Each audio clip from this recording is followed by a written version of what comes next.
بالله من الشيطان الرجيم.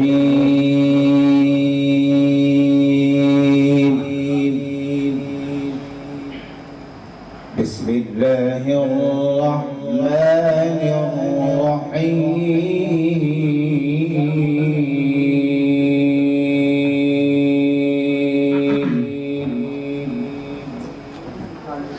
لا تحرك به لسانك لتعجل به إن علينا جمعه وقرآنه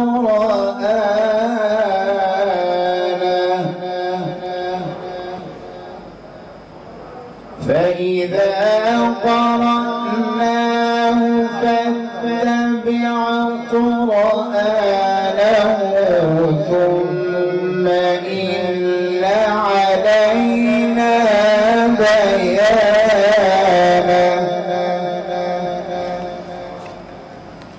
كلا بل تحبون العاجلة وتذرون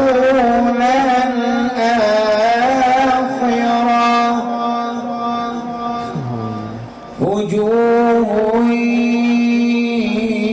يومئذ ناظرة إلى ربها ناظرة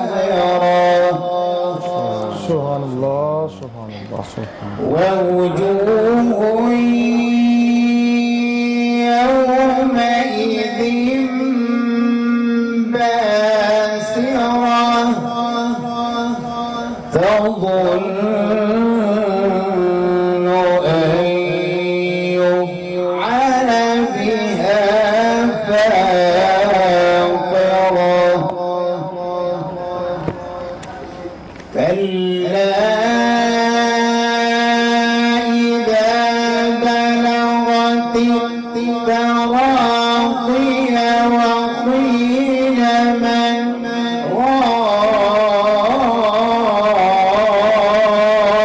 راق وظن أنه الفراق والتفت الساق بالساق إلى ربك يومئذ المساق صدق الله العظيم. جزاک اللہ قاری نے پاک سے پروگرام کا آغاز کیا ہے. ناظرین، آج کا دن بہت خاص ہے، 15 رمضان المبارک ہے. آج کے دن کی مناسبت سے جو ہمارے ٹاپک ہیں اس پر بات کرنے سے پہلے ایک شعر میں شامل کرنا چاہوں گی. حسن کو بادشاہ خاص و عام کہتے ہیں، علی کا نائب قائم مقام کہتے ہیں، دلیل ایک ہی کافی ہے ان کی عظمت میں کہ انہیں حسین بھی اپنا امام کہتے ہیں. آپ سمجھ گئے ہوں گے آج حضرت امام حسن علیہ السلام جو کہ نبی پاک صلی اللہ علیہ وآلہ وسلم کے چہیتے نواسے تھے، ان کا یوم ولادت ہے. ان کی شخصیت، ان کا مرتبہ، ان کا مقام کیا تھا، اس حوالے سے ہم بات کریں گے. ساتھ ہی ساتھ ایک اور ٹاپک بھی ہے. آج دنیا بھر میں یوم یتامہ منایا جا رہا ہے. اس پر مجھے ایک مصرع یاد آ گیا کہ ماواں ٹھنڈیاں چھاواں پیو سراندے تاج. اللہ تعالیٰ سب کے سروں پر یہ تاج سلامت رکھے، کسی کو یتیم نہ کرے، کیونکہ یتیمی بہت بڑا دکھ ہے. اس پہ ہم آج اپنے پروگرام میں بات کریں گے. ایک تیسرا ٹاپک بھی ہے، کوشش کریں گے ہم اس ٹاپک کا بھی احاطہ کریں. تزکیہ نفس کیا ہے، ہمیں کس طرح اپنی نفسانی خواہشات پر قابو پا کر تزکیہ نفس کرنا ہے، اس پہ بھی ہم بات کریں گے.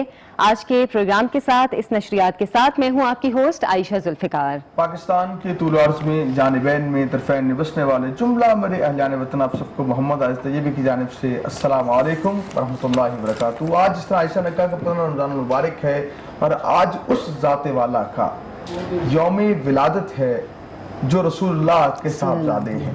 حضور مولا کائنات باقی بیٹوں کو فرمایا کرتے تم میرے فرزند ہو، لیکن حسن و حسین کو فرمایا کرتے تم رسول اللہ کے فرزند ہو.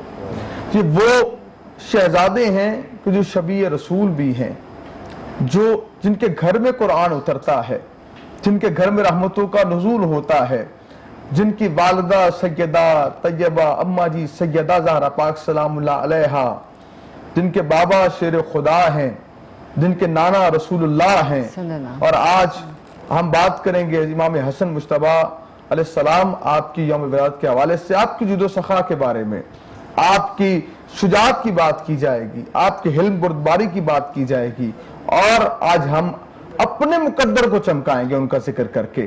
یہ وہ ہستیاں ہیں جن کے جنت سے لباس آتے ہیں، وہ ہستیاں ہیں کہ جن کے در پر کبھی قیدی بن کر، کبھی مسکین بن کر، کبھی سائل بن کر جبریل آتے ہیں، جن کے گھر میں ملائکہ آتے ہیں، وہ خانوادہ رسول ہے جن کے صدقے میں ہم پل رہے ہیں۔ اور بیدم وارسی نے کہا کہ بیدم یہی تو 5 ہیں مقصود کائنات، خیر النساء حسین و حسن مصطفیٰ علی۔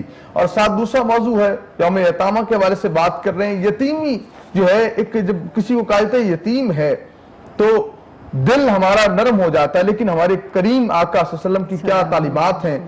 ایک انگریز نے کہا کہ اس سے پوچھا گیا تم نے اسلام کیوں قبول کیا، تمہیں کون سی اسلام کی ایسی بات ہے جو بہت متاثر کر گئی؟ اس نے کہا میں نے ایک واقعہ پڑھا کہ ایک شخص جو ہے اپنے بچے کو تلاش کرنے جا رہا ہوتا ہے، تو تلاش کرنے جاتا ہے تو اس کا بچہ بچوں کے ساتھ کھیل رہا ہوتا ہے، اور جو مسلمانوں کے نبی ہیں انہوں نے کہا جا کر اپنے بچے کو نام سے آواز مت دینا، اس کو بیٹا کہہ کے نہ پکارنا بلکہ اس کے نام سے اسے بلانا۔ تو جب وجہ پوچھی، اس صحابی نے وجہ پوچھی، سرکار نے کہا کہ ان میں کوئی یتیم نہ ہو، جب تم اپنے بچے کو بیٹا کہہ کے پکارو تو اسے کہ اپنے والد کی یاد نہ آ جائے، کہ اسے اپنے والد کی یاد نہ آ جائے، اور اس کو اپنے والد کا جب خیال آ، جو دین اتنا خیال کرتا ہو، تو اس انگریز نے کہا، میں نے کہا دین کتنا کامل و مکمل دین ہے۔ تو یہ دیکھیے اسلام تو ہر لحاظ سے ہماری رہنمائی کرتا ہے۔ تزکیہ نفس کی بات کریں تو جہاد جو ہے سب سے بڑا اپنی ذات سے جو ہے نا، وہ اپنی ذات کا تزکیہ نفس کرنا سب سے مشکل ترین کام ہے، کہ اپنی ذات کو نفی کرنا، اور اللہ اس کے رسول کے راہ پہ جو چل نکلتا ہے پھر وہ کامیاب و کامران ہو جاتا ہے۔ لیکن ساتھ ساتھ ہم بات کریں گے بالخصوص بالعموم حضرت امام حسن مجتبیٰ آپ کی سیرت پہ بات کریں گے، اور ساتھ آپ کے وسیلہ سے ہم یوم یتامہ بھی بات کریں گے۔ پینل کی طرف جائیں گے، کون کون ہمارے ساتھ ہیں؟ بالکل ہمارے ساتھ ہمیشہ کی طرح ہیں علامہ عابد علی قادری صاحب، آپ کو پروگرام میں خوش آمدید کہتے ہیں۔ ساتھ ہی ساتھ علامہ مبشر رحیمی ہیں، آپ سے بھی آج کے پروگرام اور ٹاپک کے حوالے سے بات کریں گے۔ آج ہمیں جوائن کیا ہے، ہم فاؤنڈیشنز کے حوالے سے ذکر کرتے ہیں تو سید امجد علی شاہ صاحب ہیں، کنٹری ڈائریکٹر ہیں منہاج ویلفیئر فاؤنڈیشن کے، ان سے بھی بات کریں گے آج کے پروگرام میں۔ سب سے پہلے علامہ صاحب آپ سے پروگرام کا آغاز کرتے ہیں۔ ہم حضرت امام حسن علیہ السلام کے حوالے سے ہی پروگرام کا آغاز کرنا چاہیں گے، ان کی شخصیت کے حوالے سے ان کا مرتبہ اور مقام سب سے پہلے ہمارے ناظرین کو بتائیے گا۔ الحمدللہ والصلاة والسلام علی رسول اللہ۔ اعلیٰ حضرت کے شعر سے آغاز کرتا ہوں۔ وہ حسن مجتبیٰ سید الاسخیاء، راکب دوش عزت پہ لاکھوں سلام، اللہ اور تیری نسل پاک میں ہے بچہ بچہ نور کا، آقا تو ہے عین نور، تیرا سب گھرانہ نور کا۔ امام حسن مجتبیٰ آپ کا ذکر خیر کرنا گناہوں کا کفارہ ہے اور ایمان کی مضبوطی کا ایک ذریعہ ہے۔ ایمان کی کاملیت اہل بیت کا ذکر ہے، اور ایمان کا کامل ہونا اہل بیت کی محبت اور مودت ہے۔ اہل بیت کا تذکرہ صرف اس جہاں میں نہیں، ہر جہاں میں ہوتا آیا۔ اہل بیت کا تذکرہ عالم ملکوت کے لوگوں نے بھی کیا، عالم جبروت کے لوگوں نے بھی کیا، اور اس عالم ناسوت کے لوگ بھی کرتے ہوئے نظر آتے ہیں۔ اور وہ کیوں نہ کہہ رہے ہیں کہ اہل بیت کا تذکرہ وہ وحی سے دھلی ہوئی زبان رسالت مآب، جسے کن فیکون کی زبان بھی کہا جاتا ہے، جسے وما ینطق عن الہوی ان ہوا الا وحی یوحی کا مقام بھی دیا جاتا ہے، اس زبان اطہر سے یہ تذکرہ جاری ہوا ہے۔ امام حسن مجتبیٰ کے حوالے سے تاریخی پس منظر میں چند چیزیں ذکر کرتا ہوں۔ یہ وہ نور ہے جو پیشانی آدم سے چلتا ہوا حضرت عبد المطلب اور حضرت مطلب سے چلتا ہوا جناب عبداللہ اور پھر آقا کریم صلی اللہ علیہ وسلم تک پہنچا، اور حضور کے توسل سے مولا کائنات اور سیدہ کائنات تک پہنچتا ہے۔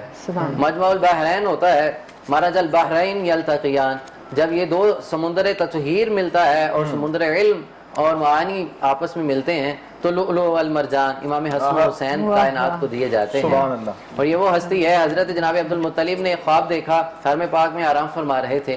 آپ فرماتے ہیں سیرت حلبیہ میں لکھا ہے کہ آپ نے خواب دیکھا کہ ان کی پشت سے ایک درخت نمودار ہوتا ہے جس کی شاخیں آسمان تک جاتی ہیں اور اس کی جڑیں تحت الثری تک جا رہی تھیں، اب انہوں نے کسی صاحب تعبیر سے پوچھا اس کی تعبیر کیا ہے؟ انہوں نے کہا کہ اگر تمہارے خاندان میں یا تمہارے ہاں کسی کی ولادت تو نہیں ہونے والی؟ اس نے کہا میرے بیٹے ہاں حضرت عبداللہ کے ہاں ولادت ہے۔ فرمایا کہ ان قریب تمہارے خاندان میں، تمہارے خانوادے میں، تمہاری نسل پاک میں ایک ایسی ہستی آنے والی ہے کہ جس کا تذکرہ آسمانوں میں بھی ہوگا، زمینوں میں بھی ہوگا۔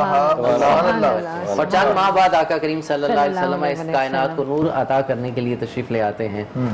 اللہ تبارک و تعالیٰ نے قرآن عزیز میں فرمایا قد جاءکم من اللہ نور، اے لوگوں ہم نے تمہیں نور عطا کیا، وہ نور مصطفیٰ علیہ الصلوۃ والسلام، وہ کتاب مبین، اور کتاب مبین قرآن مجید دیا ہے۔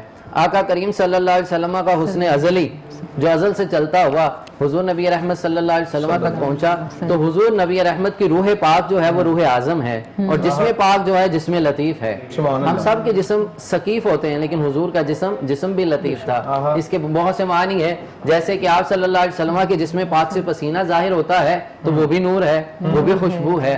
آپ صلی اللہ علیہ وسلم کسی کڑوے کنویں میں اپنا لعاب دہن ڈال دیتے ہیں، وہ میٹھا ہو جاتا ہے۔ حضرت انس بن مالک فرماتے ہیں وہ ہمارے گھر میں کنواں تھا، پانی ٹھیک نہیں آتا تھا، آپ تشریف لائے، آپ نے اپنا لعاب مبارک ڈالا، پورا مدینہ پانی لینے کے لیے آتا، پانی بھی زیادہ ہو گیا اور پانی بھی میٹھا ہو گیا۔ تبوک کے مقام پہ آپ نے لعاب مبارک ڈالا ہے تو وہ آج بھی کنواں موجود ہے، بدر میں بیر روا پہ ڈالا ہے تو وہ آج بھی موجود ہے، حتیٰ کہ آب زمزم میں حضور کے لعاب مبارک کی شرینی ہمارے سامنے ہے۔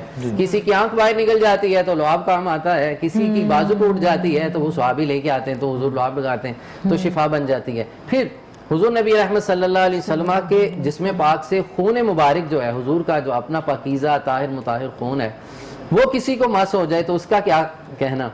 میں حضرت امام حسن پہ ہی آ رہا ہوں، یہ ساری تمہید آپ کے سامنے ذکر کر کے۔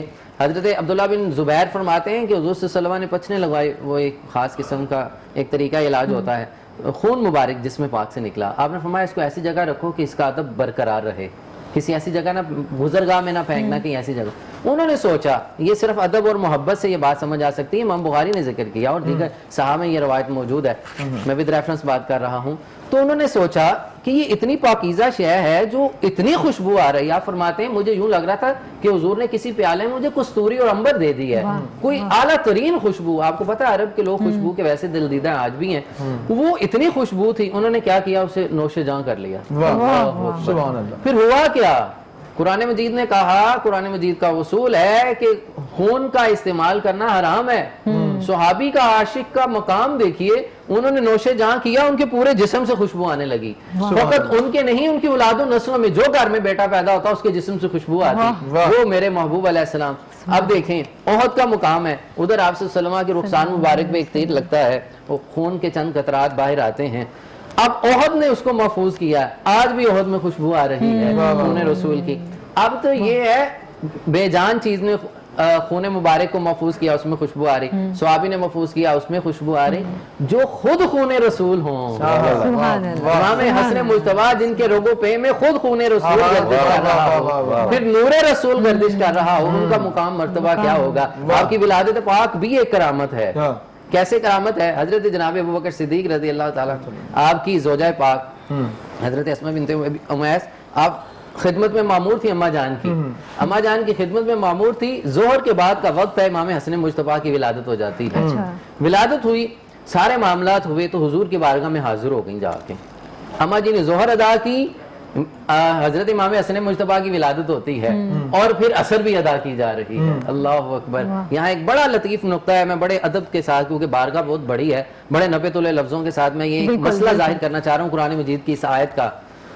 قرآن مجید نے کہا کہ ہم نے اہل بیت کو طاہر بنایا ہے، ہر قسم کی نجس سے ہم نے ناپاکی ان سے دور کر دی ہے۔ جب آپ جا کے حضور کی بارگاہ میں حاضر ہوئی، یا رسول اللہ آپ کی بیٹی جان کا عجیب ماجرا ہے، میں ان کی خدمت میں معمور تھی، خواتین کے جتنے معاملات ہوتے ہیں ایک شے ظاہر نہیں ہوئی، وہ اتنی پاک ہیں، اتنی پاکیزہ ہیں، وہ ہر شے سے پاک تھیں۔ حضور نے جملہ ارشاد فرمایا، تم فاطمہ کی بات کرتی ہو، تمہیں پتہ نہیں فاطمہ کون ہے؟ میری بیٹی فاطمہ طاہرہ اور مطہرہ ہے، ہر قسم کی نجس سے پاک رکھا ہے۔ پھر امام حسن پاک کو حضور کی بارگاہ میں پیش کیا جاتا ہے، مولا کائنات نے کہا یا رسول اللہ نے مجھے بیٹا عطا کیا ہے۔ حضور نے دیکھا، مبارکباد دی، فرمایا علی کیا نام رکھا ہے؟ فرمایا یا رسول اللہ حرب نام رکھا ہے، میں نے سوچا ہے۔ فرمایا نہیں، اس کا نام اللہ نے جنت سے بھیجا ہے، اس کا نام حسن ہے۔ وہ حسن اتنا حسین تھا، اتنا حسین تھا کہ اس جیسا کوئی دوسرا حسن دنیا میں پیدا نہیں ہو سکتا۔ پھر آپ صلی اللہ علیہ وسلم نے 7 دن گزرتے ہیں، نام رکھا، اور دیکھیں کیا کمال ہے. اللہ اکبر. میں لعاب کی بات کر چکا, خون پاک کی بات کر چکا. آپ صلی اللہ علیہ وسلم نے اپنے لعاب پاک سے گھٹی عطا فرمائی, کھجور لی, چبائی اور پھر اس کی پیسٹ بنا کے آپ کے منہ میں رکھ دی جاتی ہے. اب اس لعاب کا اثر ہمیں پوری زندگی نظر آتا ہے. حضور کی علمیت نظر آتی ہے ہمیں حسن مجتبیٰ میں, حضور کی نورانیت نظر آتی ہے, کہیں حضور کا جاہ و جلال بھی نظر آتا ہے, کہیں حضور کا جمال بھی نظر آتا ہے. پھر 7 دن گزرتے ہیں, آپ نے 2 بکرے منگوائے اور پھر آپ کے نام کا عقیقہ کیا.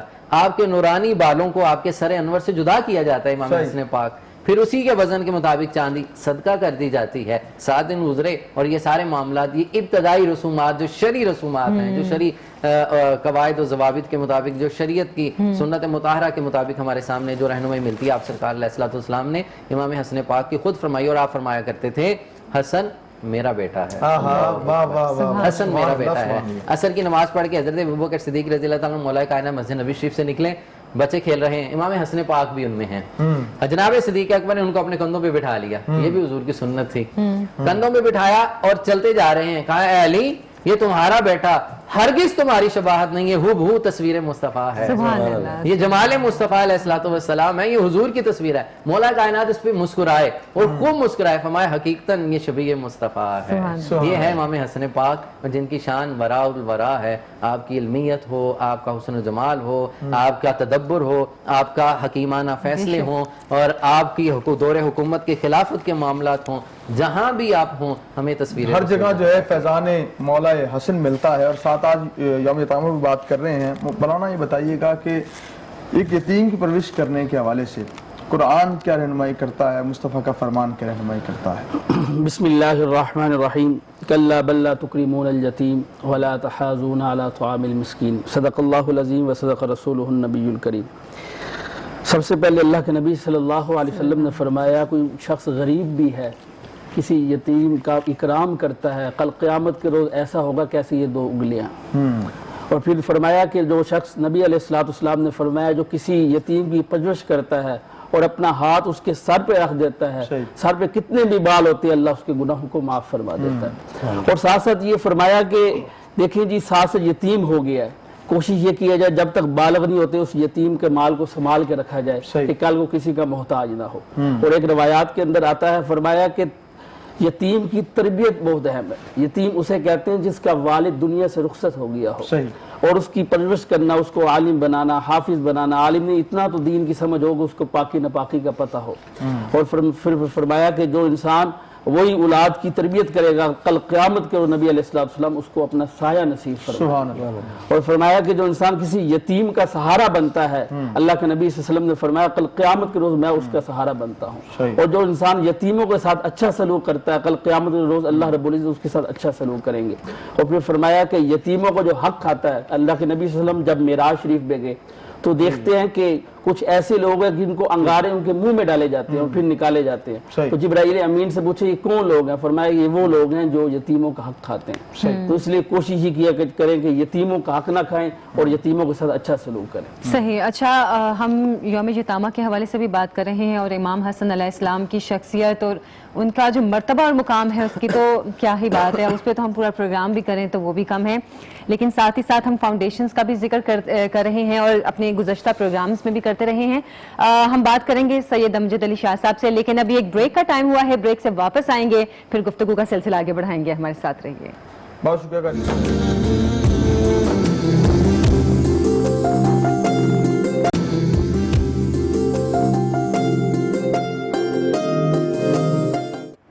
بریک کے بعد آپ کو خوش آمدید کہتے ہیں. ہمارے آج کے ٹاپکس آپ کو پتہ ہیں, 3 ٹاپکس ہیں جن پہ ہم بات کر رہے ہیں. لیکن آج کے پروگرام کو آگے بڑھانے سے پہلے اپنے سپانسرز کا بھی ذکر کر لیتے ہیں جو کہ ہماری اس خوبصورت نشریات کو آگے بڑھانے میں ہمارے ساتھ تعاون کرتے ہیں. Mumtaz Mahal beauty parlour and cosmetics نے ہمیں سپانسر کیا ہے, ساتھ ہی ساتھ ہیلز نے, اور چینمن نے بھی ہمیں سپانسر کیا ہے. خواتین کے سپانسرز میں نے بتا دیے, کچھ آپ بتا دیں. نشریات کو سپانسر کیا گولڈن سینڈ اپارٹمنٹس نے, خوبصورت نام, اور یہ پراپرٹی کی آپ کے دنیا کے اندر ایک باعتماد نام ہے, یہ گھمن اسٹیٹس کا پروجیکٹ ہے, آپ جا کے اس کو وزٹ کر سکتے ہیں تہاڑ ٹاؤن کے اندر. ساتھ ساتھ بات کی جائے زمزم مال کی تو یہ بہت ان کا جو پروجیکٹ ہے, آپ اسٹینڈ بھی دیکھ رہے ہیں ان کی, یہ خوبصورت پروجیکٹ ہے. یہاں پہ آپ آ کے اپنی دکان بھی بک کروا سکتے ہیں, یہاں پہ اپارٹمنٹس بھی لے سکتے ہیں زمزم مال کے اندر. ساتھ ساتھ اگر اسپانسر کا ذکر کریں, علیم پینٹس ہمارے اسپانسر ہیں, اور ملت انسیکولر بھی ہمارے خوبصورت اشیات کو اسپانسر کر رہے ہیں, ان سب کا بہت شکریہ. اور آج ہمیں جوائن کیا ہے سید اظہر شاہ صاحب نے جوائن کی, خوش آمدید کہیں گے. اور منہاج القرآن کی بات کی جائے تو منہاج القرآن وہ ادارہ ہے جو تعلیم میں دیکھا جائے تو منہاج القرآن آگے نظر آتا ہے. خدمت خلق کی بات کرتے ہیں تب بھی منہاج القرآن کا نام سب سے آگے نظر آتا ہے, کیونکہ شیخ الاسلام القادری صاحب جو ہیں, ان کا جو ایک ویژن جو ہے وہ انہوں نے جب آغاز کیا تو ایک مسجد سے آغاز کر کے اس منہاج القرآن کی جو خوبصورت عمارت ہے نہ صرف لاہور میں بلکہ الحمدللہ پوری دنیا کے اندر منہاج القرآن کام کر رہی ہے. کس کس شعبہ جات پہ کام کر رہی ہے, اب تک کتنے لوگوں کو یہ سہولیت فراہم کر چکے ہیں, تعلیم کے میدان میں کیا کام کیا ہے, لوگوں کے لیے کیا خدمات دے رہے ہیں. شاہ صاحب تشریف فرما ہیں, کنٹری ہیڈ ہیں, آپ سے تفصیلی کلام بھی ہوگا. السلام علیکم شاہ جی. وعلیکم السلام. آپ کے آنے کا بہت شکریہ. اچھا, منہاج القرآن جو ہے فاؤنڈیشن کیا کام کر رہی ہے, دیکھنے والوں کو یہ بتائیے گا, کیونکہ منہاج کا وہ نام ہے جو جب بھی نام آتا ہے کوئی یہ بیگانہ نہیں, اپنا سا لگتا ہے. کیا کہتے ہیں آپ؟ بسم اللہ الرحمن الرحیم. سب سے پہلے تو میں مشکور ہوں آپ کے چینل کا, آپ کی ٹیم کا, کہ آپ نے یہ موقع فراہم کیا. تو الحمدللہ آپ نے منہاج القرآن کے حوالے سے جو تمہید باندھی تو اس میں آپ نے کوزے میں سمندر کو بند کر دی ہے. منہاج القرآن کا نیٹ ورک مور دین 90 کنٹریز میں پھیلا ہوا ہے, اور چونکہ میں ویلفیئر کے اس کو ایکٹیویٹیز کو وہ لیڈ کرتا ہوں تو میں کوشش کروں گا کہ میں اپنی ڈسکشن جو ہے وہ ویلفیئر پہ وہ مرکوز رکھوں, لیکن تھوڑا سا ایک اوور آل ویو جو ہے اس کا کہ شیخ الاسلام ڈاکٹر طاہر القادری صاحب کا جو کام ہے اسلام کا تشخص بحال کرنے میں انٹرنیشنلی, پیس کے لیے کام کرنے کا, اور خصوصی طور پہ عقیدہ اہل سنت والجماعت کو زندہ کرنے کا, حدیث علم حدیث پہ کام کرنے کا, قرآنی انسائکلوپیڈیا جو انہوں نے لانچ کیا, جس کا پچھلے سال وہ لانچ ہوا ہے, اور اس چھوٹے سے عرصے میں یعنی وہ 8 جلدوں کی وہ ایک ضخیم کتاب ہے, اور اس میں تقریباً 20,000 5,000 بڑے ٹاپکس ہیں, اور 20,000 اس کے جو سب ٹاپکس ملا کے 20,000 ٹاپکس پہ وہ جو ہے اسلامی قرآنی انسائکلوپیڈیا ہے. ابھی حدیث کے انسائکلوپیڈیا پہ کام ہو رہا ہے, یعنی you name the subject, you name the topic, اور وہ آپ کو وہاں سے ڈائریکٹ, یعنی کسی عالم کی بھی ایک بندے کو ضرورت نہیں پڑتی جو صرف اردو پڑھ سکتا ہے وہ بھی اس سے استفادہ کر سکتا ہے. تو یہ کنٹریبیوشنز ہیں ماشاءاللہ شیخ الاسلام ڈاکٹر طاہر القادری صاحب کی. میں اگر ویلفیئر کے کام کی طرف آؤں تو وہ اتنا الحمدللہ ویلفیئر کا کام بھی اتنا وسیع ہے ہمارا کہ ان کو ہم 3 میجر جہتوں میں تقسیم کرتے ہیں, ہیلتھ میں, ایجوکیشن میں, اور سوشل ویلفیئر میں. اگر ہیلتھ کی بات کی جائے تو 40 سے زیادہ شہروں میں الحمدللہ منہاج فاؤنڈیشن کا فری ایمبولنس سروسز ہیں. اس کے ساتھ ساتھ ہمارے 70 سے زیادہ مقامات پہ ہماری فری ڈسپینسریز کام کر رہی ہیں, ہاسپٹلس کام کر رہے ہیں, میٹرنیٹی ہومز ہمارے کام کر رہے ہیں, اور جتنے بھی نیچرل ڈیزاسٹر ہوتے ہیں اس میں ہمارے پھر فری میڈیکل کیمپس لگتے ہیں. ناروال میں ہر سال ہمارا ایک آئی سرجری کیمپ لگتا ہے جس میں ہزارہا لوگوں کی اب تک جو ہے او پی ڈیز, اور تقریباً 2500 لوگوں کی ہم اب تک جو ہے آپریشنز کر چکے ہیں, جس میں A to Z سارے ایکسپینسز منہاج فاؤنڈیشن بیئر کرتا ہے. اس کے ساتھ ساتھ اگر ہم ایجوکیشن کی بات کریں تو وہ منہاج القرآن کا تو امتیاز ہے. ڈاکٹر طاہر القادری صاحب نے ایک عام ورکر کو بھی, بلکہ میں یہ کہتا ہوں کہ منہاج القرآن جو ہے نا وہ مولوی نہیں بلکہ اسکالرز بناتے ہیں. الحمدللہ الحمدللہ الحمدللہ. اور یہی بات ہے, میں یعنی اپنے ان اسکالرس کو جو ہمارا سسٹم ہے ایجوکیشن کا, میں سمجھتا ہوں کہ آپ کو بھی اس کی معلومات ہوں گی کہ یہ دنیا کا واحد ایجوکیشنل سسٹم ہے جو ایٹ اے ٹائم ماڈرن جو سبجیکٹس ہیں, عصری علوم وہ بھی پڑھاتے ہیں اور شریعہ بھی پڑھاتے ہیں. یعنی ہمارے 3 دن جو ہے بچہ ہمارا ہفتے میں 3 دن وہ شریعہ پڑھتا ہے, اور 3 دن وہ جو عصری علوم ہوتے ہیں وہ سبجیکٹس پڑھتا ہے. مطلب ریلیجیس کے ساتھ ساتھ ماڈرن جو ایجوکیشن ہے وہ بھی دی جا رہی ہے, وہ ماڈرن ایجوکیشن بھی. اور آپ کے لیے یہ سن کے بڑی حیرانگی ہوگی کہ ہمارے بچے جو آدھا ٹائم دیتے ہیں ان ماڈرن سبجیکٹس کو وہ لاہور بورڈ ٹاپ کرتے ہیں. اکثر کئی سالوں سے منہاج القرآن کے جو ہمارے بچے ہیں کالج آف شریعہ کے ہمارے, وہ بورڈ ٹاپ کر لیتے ہیں. یعنی اتنا ان کا ایک 24 آورس کا ایک شیڈیول ہوتا ہے جس میں تہجد سے لے کر رات سونے تک کے مطلب ان کی پوری روٹین بنائی جاتی ہے. جیسے آج یوم یتامہ بھی ہے تو منہاج القرآن جیسے کہ آپ بتا رہے ہیں کہ مختلف سبجیکٹس پہ مختلف شعبوں میں کام کر رہی ہے, یتیموں کی کفالت کے حوالے سے بھی کوئی کردار ادا کر رہے ہیں؟ الحمدللہ یتیموں کی کفالت کے حوالے سے ہمارا ادارہ ہے آغوش کے نام سے, اور میں سمجھتا ہوں کہ وہ ایک ایسی عبادت ہے کہ جیسے علامہ صاحب نے بھی اس حوالے سے وہ ذکر فرمایا, اور میں تھوڑا سا اگر رأیت الذی یکذب بدین فذلک الذی یدعو الیتیم, اللہ تعالیٰ فرماتے ہیں کہ یہ میری دین کو جھٹلانے والا بندہ ہے جو یتیم کا حق ادا نہیں کرتا. اللہ اللہ اللہ. تو آغوش کے نام سے الحمدللہ لاہور میں, اور میں چاہوں گا کہ یہ آواز میری جن جن لوگوں تک پہنچتی ہے ان کو میں دعوت دیتا ہوں کہ وہ آگے آغوش وزٹ کریں کہ الحمدللہ ہم نے وہاں پہ بچوں کا کیا سٹینڈرڈ رکھا ہے. اس کے علاوہ سیالکوٹ میں, کراچی میں آغوش ہمارے ادارے کام کر رہے ہیں.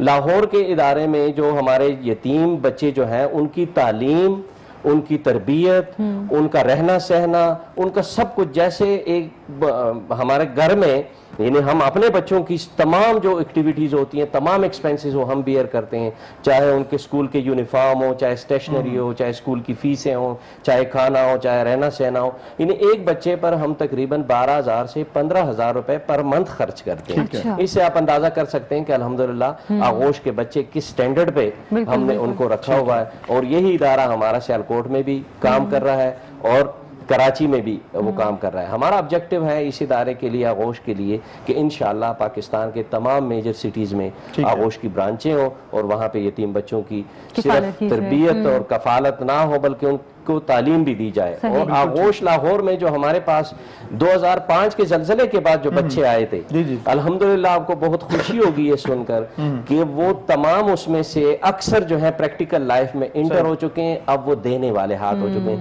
جس میں آرمی میں کمیشنڈ آفیسر, 2 آرمی میں کمیشنڈ آفیسر ہو گئے ہیں.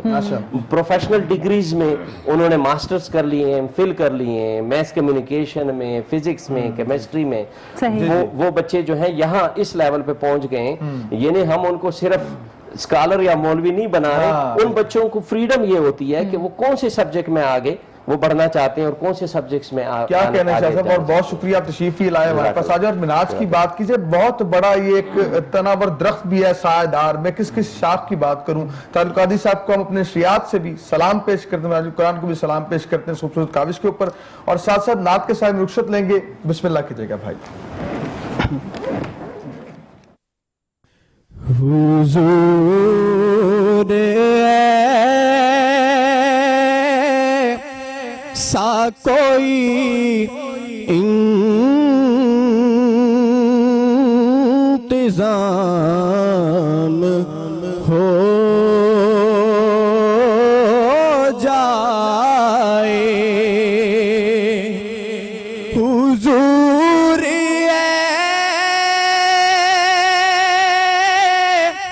سا کوئی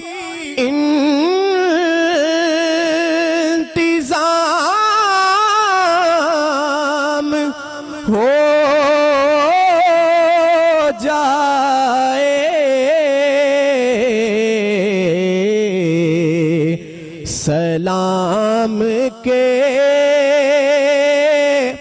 لیے حاضر غلام ہو جائے, سلام کے لیے حاضر غلام ہو جائے. حضور آپ جو سن لے تو بات بن جائے,